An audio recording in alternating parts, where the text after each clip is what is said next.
Hello दोस्तों, मैं विक्रम सिंह राजपूत। आप सभी का हमारे यूट्यूब चैनल पर स्वागत है। आप सभी को नमस्कार। आज हमारा जो टॉपिक है वो है नंबर सिस्टम पर परिमेय संख्या, रैशनल नंबर।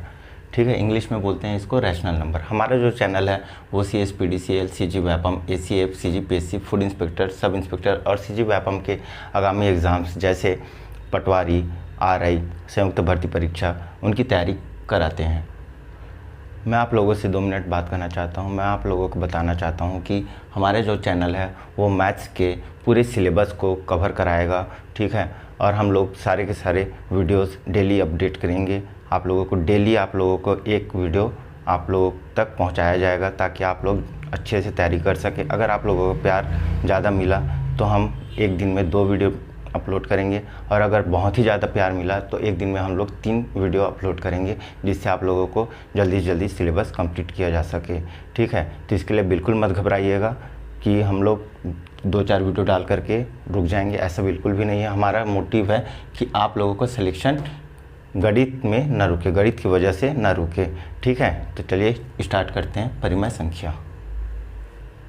तो चलिए स्टार्ट करते हैं। रैशनल नंबर होता क्या है, हिंदी में इसको बोलते हैं परिमेय संख्या। परिमेय संख्या वो संख्याएं होती है जिनको हम P/Q के रूप में व्यक्त कर सकते हैं, जहाँ पर Q does not equal to 0, जहाँ पर Q का मान 0 ना हो। इसका कहने का मतलब ये है कि P का मान हम कुछ भी रख सकते हैं। ठीक है, जैसे 1 रख सकते हैं, 2 रख सकते हैं, 3 रख सकते हैं, 4 रख सकते हैं। ठीक है, P का मान हम कोई सा भी वैल्यू रख सकते हैं, Q का भी मान हम कोई सा भी वैल्यू रख सकते हैं, सिर्फ और सिर्फ 0 को छोड़ करके। 0 का मान हम Q में नहीं रख सकते। ठीक है, तो जैसे कि एग्जाम्पल देखिए, परिमेय संख्या माइनस नंबर भी हो सकते हैं, 0 भी हो सकता है, पॉजिटिव नंबर भी हो सकते हैं। ठीक है, जैसे कि उदाहरण देखिए 1, 2, 3, 4। माइनस में देख लेते हैं -1, -2, -3, -4। ठीक है, 0, क्या 0 एक परिमेय संख्या है? क्वेश्चन पूछ सकता है। ठीक है, क्या 0 एक परिमेय संख्या है? तो बिल्कुल है, 0 एक परिमेय संख्या है। ठीक है, और इसमें एग्जाम्पल देखते हैं। जैसे P/Q के फॉर्म में लिखते हैं तो अगर 3/7 एक एग्जाम्पल हो गया, -4/5 ये एक एग्जाम्पल हो गया, 22/7 इसको याद रखिएगा, 22/7 परिमेय संख्या है। ठीक है, 22/7 एक परिमेय संख्या है। ठीक, तो चलते हैं कि अगर इनको परिमेय संख्या बोलते हैं तो कौन सी ऐसी संख्याओं को हैं जिन्हें हम परिमेय संख्या नहीं बोलते हैं। तो हम अगला टॉपिक चलते हैं अपरिमेय संख्या। उसके बाद फिर हम क्वेश्चंस करेंगे कि एग्ज़ाम में कैसे कैसे परिमेय संख्या से रिलेटेड क्वेश्चन पूछे जाते हैं। चलिए तो समझते हैं कि अपरिमेय संख्या क्या होती है। तो ऐसी संख्या जिसे हम P/Q के रूप में व्यक्त नहीं कर सकते, जैसे ठीक है, ऐसी संख्या जिन्हें हम P/Q के रूप में व्यक्त नहीं कर सकते, और जहाँ पर Q का वैल्यू क्या हो सकता है? 0 भी हो सकता है। जहाँ पर Q का वैल्यू 0 भी हो सकता है, जैसे 2/0, 3/0, ये सभी की सभी क्या है? अपरिमेय संख्या है। ठीक है, जैसे 0/0 ये क्या है? ये परिमेय संख्या होगा? नहीं होगा। क्या ये अपरिमेय संख्या होगा? नहीं होगा, क्योंकि ये नॉट डिफाइंड है, नॉट डिफाइंड। ठीक है, ये नॉट डिफाइंड है। ठीक, गणित में इसको डिफाइन नहीं किया गया है। ठीक है, तो जैसे कि √2 का वैल्यू हो गया, √3 का वैल्यू हो गया। ठीक है, पाई का वैल्यू हो गया, इन सब का वैल्यू क्या होगा? अपरिमेय संख्या होगा, क्योंकि इनको हम बटे के रूप में नहीं लिख सकते। बटे के रूप में किसे लिखा जा सकता है? जिसका दशमलव को हम शांत कर सकें। अगर कोई संख्या है जैसे 2.14, ठीक है, इसके बाद कोई संख्या नहीं, मतलब इधर हम 0 लगा सकते हैं, कोई सा भी कितना भी 0 लगा लें, कोई फ़र्क नहीं पड़ता। इसको हम अगर P/Q के फॉर्म में लिखे तो इसको हम भिन्न को, दशमलव को अगर भिन्न में बदलना हो तो कैसे करते हैं? 2.14 है, दशमलव को हटाया, 1 लिखा, उसके बाद कितना अंक है? 1, 2, तो 2 0 लगा दिए, तो इसका वैल्यू कितना हो गया? 214/100। तो इसको हम P/Q के रूप में लिख सकते हैं। इसलिए ये संख्या P/Q के रूप में लिखा गया, इसलिए भिन्न क्या होगा? परिमेय संख्या कहलाएगा। ठीक है, लेकिन इनका जो वैल्यू होता है, ठीक है, 1.414 आगे ये कभी शांत नहीं होते। ठीक है, इसका वैल्यू जो होता है 1.732 आगे चलते जाएगा, इसका भी वैल्यू शांत नहीं होता। इसी तरह से पाई का वैल्यू 3.14 आगे बढ़ते जाते हैं, तो इसका भी वैल्यू शांत नहीं होता। इसलिए हम इनका वैल्यू को अपरिमेय संख्या कहते हैं। याद रखिएगा, पाई का वैल्यू 3.14 होता है। ठीक है, और ये आगे बढ़ते जाता है। ये इसके इक्विवेलेंट होता है 22/7, जो कि एक परिमेय संख्या है। 22/7 एक रैशनल नंबर है, रैशनल नंबर है। लेकिन पाई का अगर वैल्यू पूछा कि परिमेय संख्या है कि अपरिमेय संख्या है, तो ये एक अपरिमेय संख्या है, ये एक इरेशनल नंबर है। ठीक है, यहाँ से क्वेश्चन पूछा जाता है। ठीक है, तो चलिए चलते हैं कि पीएससी और व्यापम कैसे कैसे क्वेश्चन परिमेय संख्या से पूछा है, उन क्वेश्चंस को हम देखते हैं और उसी के आधार पर हम इसको एनालाइसिस करते हैं। ठीक है, तो चलिए पहला क्वेश्चन हमारा बोलता है कि कौन सी संख्या परिमेय संख्या नहीं है। पटवारी 2017 का क्वेश्चन है ये।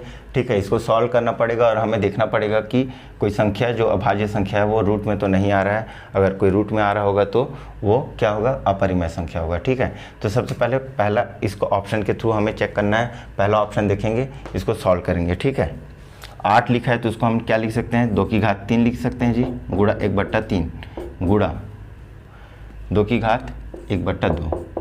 ऑप्शन ए को हम चेक कर रहे हैं। ठीक है, और ये क्या लिखा है, 18 की घात 1/2। तो 18 की घात 1/2 को मैं तोड़ रहा हूँ सीधा, 2 गुणा 3 की घात 2। ठीक है, पूरे का घात 1/2 ये हो गया। ठीक है, ये 3 और 3 कट गया तो कितना आ गया, ये 2 गुणा 2 की घात 1/2 बट्टे में इसको जब मैं तोड़ूंगा 2 की घात 1/2 गुणा 3 की घात 2 गुणा 1/2।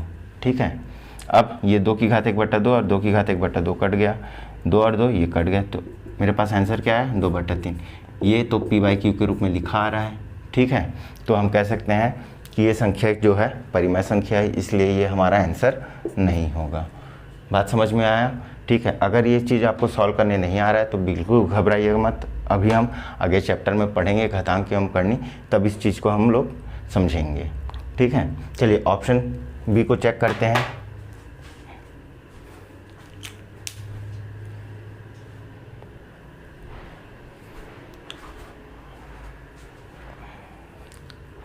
ऑप्शन बी बोल रहा है 125 की घात 1/3 गुणा 16 की घात 1/4 बट्टा 2 की घात 1/2। इसको हमें चेक करना पड़ेगा। ठीक है, तो 125 की घात 1/3 को हम क्या लिख सकते हैं जी, 5 की घात 3 गुणा, इसी तरह से 16 को क्या लिख सकते हैं, 2 की घात 4 गुणा 1/4 लिख सकते हैं, बटे में 2 की घात 1/2, 2 की घात 1/2।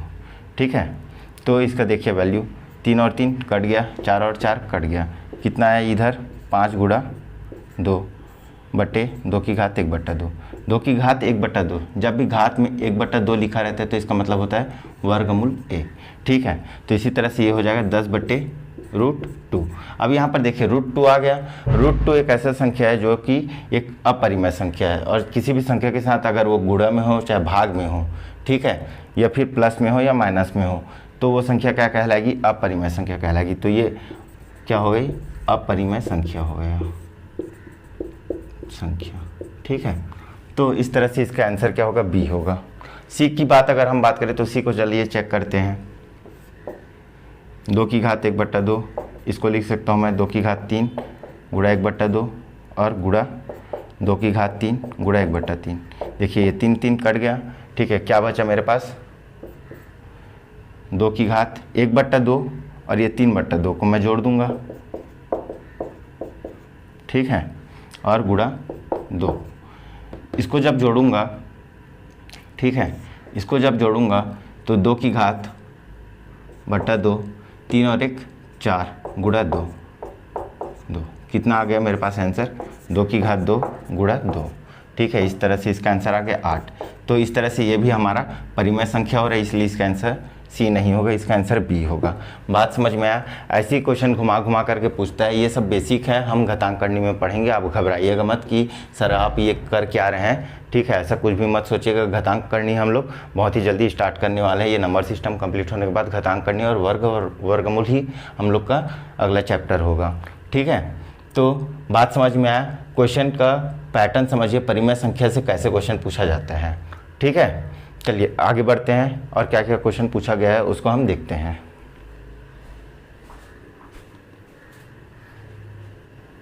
तो चलिए देखते हैं, हमारे पास 2 क्वेश्चन हैं, 1/2 व 1/4 के बीच में परिमेय संख्या ज्ञात कीजिए। पहला क्वेश्चन बोल रहा है, ये सीजी टीपीआई का एग्ज़ाम हुआ था सीजी में, ठीक है, 2015 में उसका क्वेश्चन है। तो ऐसे क्वेश्चन अगर आएंगे तो हमें क्या करना है, सबसे पहले हमें चेक करना है कि हर बराबर है या नहीं। अगर हर बराबर नहीं है तो उनको हमें बराबर करना पड़ेगा। क्या करेंगे, क्रॉस मल्टीप्लाई कर देंगे, ठीक है। तो ये हो जाएगा 4/2, ठीक है, 1 का गुणा किए, गुणा 4, और इधर कर लेंगे हम 1/4 में किसका गुणा, 2 का गुणा। ये हो गया, ठीक है। इसके बाद हम क्या करेंगे, इनको बराबर कर लेंगे, ठीक है। इनको जब बराबर करेंगे तो ये हो जाएगा 4/8 और ये हो जाएगा 2/8, ठीक है। अब इनके बीच में कौन सा स्थान आएगा, ठीक है। तो 2 के बाद क्या आएगा, 3 आएगा, 3 के बाद क्या आएगा, 4 आएगा। तो यहाँ पर क्या आ रहा है, 3/8। तो इस तरह से इनके बीच में कौन सा संख्या ज्ञात हो गया हमारे पास, 3/8। यही इसका आंसर था, ठीक है। बात समझ में आया। तो सबसे पहला नियम क्या बोलता है कि हर को बराबर करना है। दूसरा, ठीक है, उनके बीच में फिर संख्या ज्ञात करना है, ठीक है। अगर यहाँ पर बोल दिया कि इतना के बीच में n परिमेय संख्या ज्ञात कीजिए, ठीक है, इतना के बीच में n परिमेय संख्या ज्ञात करना है, तो n इंटू n प्लस तो हमें क्या करना है, n+1 का इनके अंश एवं हर में गुणा कर देना है। चलिए देखते हैं अगला क्वेश्चन में इसी के पैटर्न पर, ठीक है, जो कि पूछा हुआ क्वेश्चन है।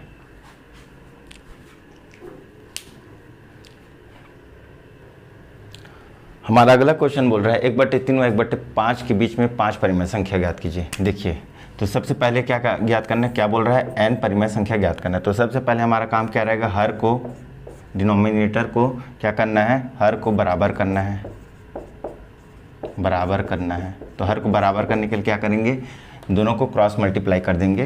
1/3 दोनों में 5 का गुणा कर दीजिए। इधर क्या लिखा है, 1/5, इधर 3 का गुणा कर दीजिए। इस 3 का गुणा इसमें किया, इस 5 का गुणा इसमें किया, कितना आ गया जी, 5/8। इधर कितना आ गया, 3/8। अब क्या करेंगे, कितना संख्या बोल रहा है, 5 संख्या, ठीक है। तो 5 से एक बड़ा क्या होता है, ठीक है, n, ये n है, तो n+1 का गुणा कर दीजिए, ठीक है, दोनों में, p/q में, ठीक है, ऊपर नीचे दोनों में, p एवं q दोनों में, ठीक है। तो 6 का गुणा इधर करूँगा मैं और 6 का गुणा इधर करूँगा। कितना आ जाएगा ये, 5 छक्का 30 बटे 8 छक्का 48, 3 छक्के 18 बटे 8 छक्का 48।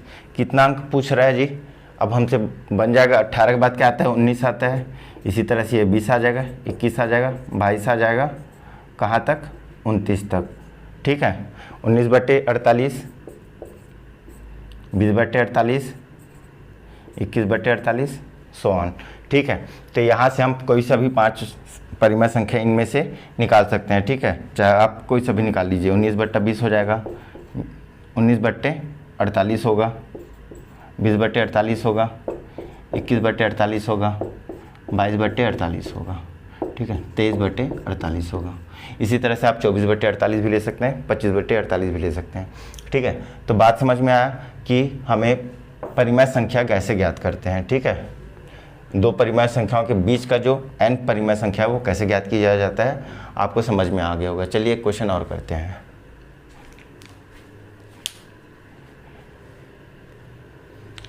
हमारा अगला क्वेश्चन बोल रहा है कि निम्न में से कौन सा 7/8 से छोटा व 1/3 से बड़ा संख्या है, ठीक है। 4 ऑप्शन दे दिए हैं, 17/24, 11/12, 23/24, 7/24। सबसे पहले मैं आप लोगों को एक चीज़ सिखाना चाहता हूँ कि जैसे ये 11/12 है, ठीक है, ये इसका सरलतम रूप है। इसको अगर मैं 24 के रूप में लिखना चाहूँ तो ये क्या हो जाएगा, 12 में कितना का गुणा करूँ कि वो 24 में हो जाएगा, तो 2 का, तो इसलिए ऊपर नीचे हम लोग क्या किए हैं, ऊपर नीचे गुणा करेंगे, तो ये हो जाएगा 22/24, ठीक है। तो ये भी एक संख्या हो सकता है, तो ठीक है, सरलतम रूप में हम लिख सकते हैं, किसी भी संख्या को हम बटा करके उसको क्या कर सकते हैं, सरलतम रूप में हम लिख सकते हैं भाग दे करके, ठीक है। तो चलिए देखते हैं। सबसे पहले इनके बीच में हमें परिमेय संख्या ज्ञात करना पड़ेगा, ठीक है। तो सबसे पहला क्या नियम है, संख्या को लिखने के बाद हर को बराबर करिए, तो मैं हर को बराबर करने के लिए 3 का गुणा इधर किया और इस 8 का गुणा इधर कर दूंगा इस वाले संख्या में। 7 की 21/24 और ये हो जाएगा 8 एकम 8/24। अब इनके बीच में जो संख्या है वही संख्या क्या होगी, इससे बड़ी होगी और इससे छोटी होगी। ठीक है, तो 8 के बाद क्या आएगा, 9, 10, 11, 12, 13, 14, 15, 16, 17, ठीक है, 18, 19, 20।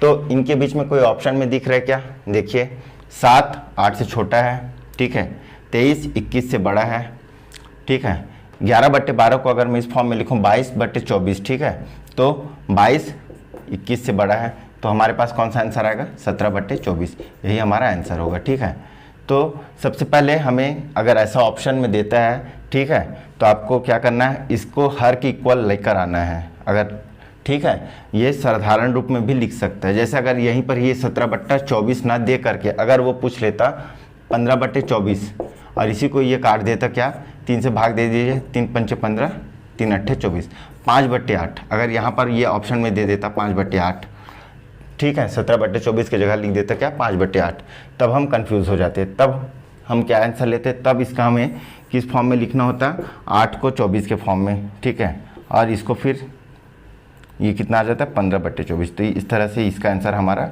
15/24 मतलब 5/8 इसका आंसर होता। बात समझ में आया। चलिए 1-2 क्वेश्चन और करते हैं।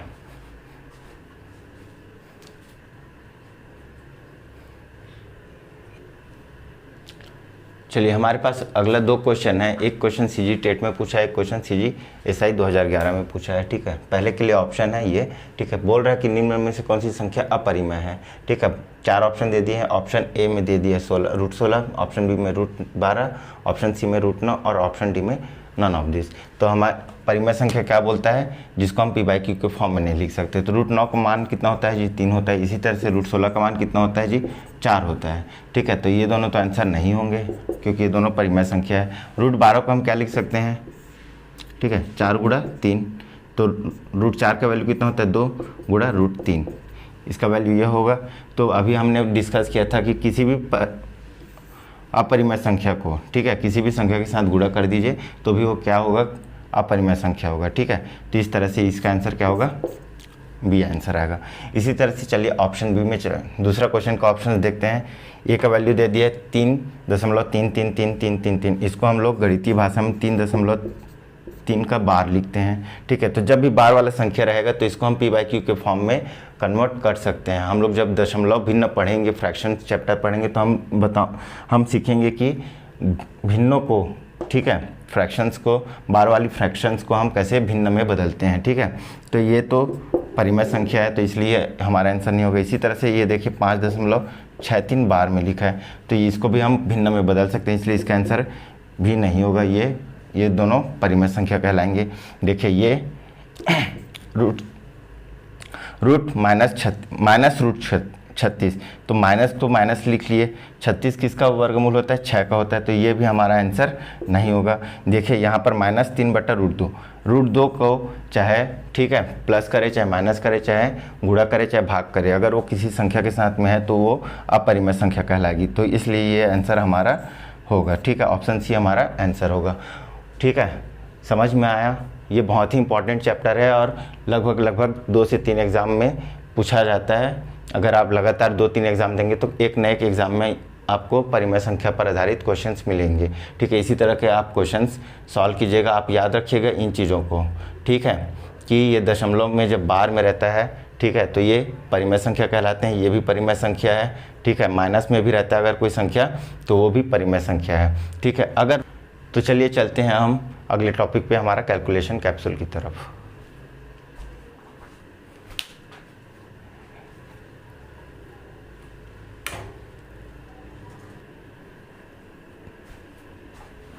तो ये रहे हमारे इस वीडियो के कैलकुलेशन कैप्सूल के क्वेश्चन। ऊपर के जो 2 क्वेश्चन है वो CSPDCL में पूछा गया क्वेश्चन है। देखिए जब भी ऐसा क्वेश्चन अगर पूछे, ठीक है, तो सम संख्या और विषम संख्या आपको एज्यूम कर लेना है। ठीक है, सम संख्या कौन कौन से है, 2 4 6 8 10, ठीक, विषम संख्या कौन है 1 3 5 7 9, ठीक है, तो उनको वैल्यू को रख करके आपको चेक कर लेना है। ठीक है, तीसरा क्वेश्चन बहुत ही आसान है, 5वीं 6वीं लेवल का क्वेश्चन है, ठीक है। और ये भी आसान है, आपको बस क्रॉस मल्टीप्लाई करके इसको हरों को बराबर करने हैं और फिर आपका आंसर आ जाएगा, ठीक है। और सिंपल जो घटाना है वो घटाना है, ठीक है। समझ में आया? आपको इन सारे क्वेश्चंस को एक कॉपी में कलेक्ट करना है और उनको प्रैक्टिस करते रहना है ताकि आपका कैलकुलेशन स्पीड बरकरार रहे और इम्प्रूव होते जाए, जिससे आप एग्ज़ाम हॉल में जितना जल्दी से जल्दी हो सके आप क्वेश्चंस को डील कर सकें और फिर आप रिलैक्स फील कर सकें, ठीक है। हमारा जो अगला टॉपिक होगा वो होगा इकाई का अंक होगा, ठीक है। और हम सारे वीडियो अपलोड करेंगे, हर सारे चैप्टर्स अपलोड करेंगे। आप बिल्कुल बेफिक्र रहिए, आप बिलीव रखिए और आप डेली मेहनत करिए। मिलते हैं फिर अगले लेक्चर में, तब तक के लिए धन्यवाद। जय हिंद, जय भारत।